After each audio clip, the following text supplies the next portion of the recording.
Bien, bonjour à tous. Et avec Stéphanie, au nom du groupe SEB, on est ravis de vous présenter aujourd'hui notre démarche. Et donc, merci aux organisateurs pour nous donner l'opportunité de vous présenter ces 10% inspiration.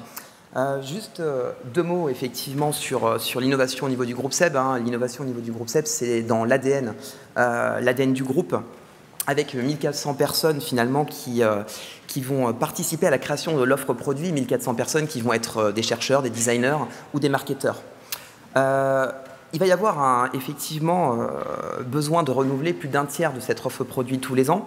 Et on voit qu'il y a un besoin constant de nouveaux concepts ou de nouvelles fonctionnalités pour renouveler notre marché ou créer de nouvelles opportunités business. Alors, effectivement, pourquoi cette démarche? Qu'est-ce qui est au cœur, finalement, de notre démarche? Eh bien, c'est comment alimenter notre portefeuille recherche avec des concepts nouveaux qui vont être issus plutôt de push techniques ou scientifiques, complémentaires, finalement, des méthodologies classiques de créativité qui existent déjà au sein de notre groupe. Et finalement, c'est offrir aux 150 chercheurs, plus de 150 chercheurs qui sont notre communauté, finalement un espace d'émulation, de créativité, un espace de vie collective qui vont leur permettre de contribuer à l'alimentation du portefeuille recherche. Donc, les 10% inspiration, vous avez bien compris, ce 10%, ça va être du temps, 10% du temps, qui va être dédié à se libérer du mode projet. On le voit ici, le mode projet, effectivement, avec des timings, avec des délivrables, pour au contraire venir favoriser, eh bien, on le voit ici, de la dynamique ou de la créativité. Alors, comment est-ce qu'elle est née, cette démarche? Elle est née avec une équipe de pionniers, entre guillemets, dans l'entreprise, 8 personnes, 8 chefs de projet innovation, nous en sommes 2, et donc on est 8 dans notre équipe à avoir participé ici, et donc qui ont co-construit finalement cette démarche sur mesure. Des gens qui viennent d'horizons différents, on a des chimistes, des physico-chimistes, des physiciens. Donc c'est une démarche qui a été lancée en 2012. Donc on a un petit peu de recul maintenant, et l'objectif a été donc de libérer tous les jeudis matins de l'équipe, donc de se libérer du cadre des projets, aussi d'avoir plus de réunions à ce moment-là, pour pouvoir effectivement partager leur curiosité, leur créativité hors projet. Alors la démarche, elle part à la fois des mécanismes classiques, finalement de l'inspiration individuelle, donc c'est participer à des congrès scientifiques, aller dans des salons, etc. Et l'importance, c'est qu'au-delà finalement de ce mode individuel, c'est de passer en mode collectif, c'est-à-dire finalement que les idées qui sont identifiées sont partagées, elles sont ensuite enrichies et elles sont ensuite conceptualisées dans un espace-temps commun.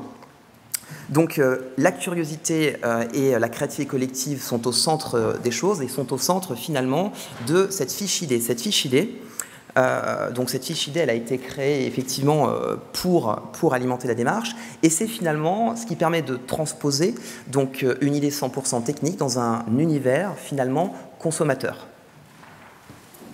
Alors voilà, c'est nous qui avons conçu cette fiche idée de la façon la plus simple possible pour nous permettre d'échanger facilement derrière avec les équipes design et marketing, et ainsi permettre de noter les idées. Les noter à la fois d'un point de vue technique, où c'est nous les techniciens qui mettons une note, et d'un point de vue produit, en discutant avec le marketing et le design. Après cette notation, tous les ans, toutes les fiches sont revues. Celles qui semblent les plus pertinentes sont réintégrées dans le mode projet dont vous parlez, Laurent, en présentation. Si on fait un petit bilan, en 6 ans, il y a plus d'une centaine de fiches, et qu'on considère seulement notre équipe de pionniers, plus d'une centaine de fiches ont été rédigées et une trentaine réintégrées dans le portefeuille projet. Voilà. Si on vous a sélectionné 2 petits exemples qui nous paraissent particulièrement intéressants parce qu'ils représentent des points de vue différents d'un point de vue produit et avancement de la démarche. Le premier exemple, pour le moment, c'est quelque chose qui est resté en phase amont et dans notre démarche de 10% innovation, inspiration, c'est la visite et les échanges qu'on a pu avoir et qu'on a avec l'équipe recherche du fabricant de ski Rossignol. On discute avec eux de leurs revêtements, de leurs tests, parce qu'on a les mêmes problématiques de glisse. Le deuxième exemple, c'est un exemple qu'on pourrait dire plus concret. C'est une technique de décoration. On s'est inspiré de ce qui se fait dans la poterie. Au démarrage, il y a quelques années, on a fait les tout premiers prototypes au laboratoire sur plaquettes, juste avec des pinceaux qu'il y avait dans les tiroirs. Aujourd'hui, un outil industriel qui permet de faire plus de 20 pièces à la minute est opérationnel et c'est des gammes de produits qui sortiront l'année prochaine. Donc, en conclusion, au regard de la richesse de cette démarche, ce dispositif des 10% inspiration est aujourd'hui déployé à tout l'ensemble des équipes recherche du groupe, c'est-à-dire plus de 150 chercheurs. Du point de vue de notre équipe, c'est une démarche qui nous a permis de tisser des liens forts avec tout notre écosystème et aussi de nous positionner, comme le disait en introduction le monsieur, nous positionner en architecte de l'innovation. On prend beaucoup de plaisir avec cette approche parce que c'est nous qui l'avons créée et qui la faisons fonctionner comme selon nos goûts et selon le mode de fonctionnement de chacun.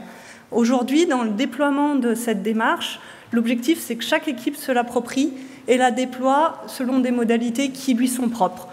Ils ont les 10%, mais les modalités, est-ce que ce sera le jeudi matin, est-ce que ça sera autrement? Chaque équipe a la liberté de la créer pour que ça lui corresponde et pour que le résultat soit le plus pertinent possible.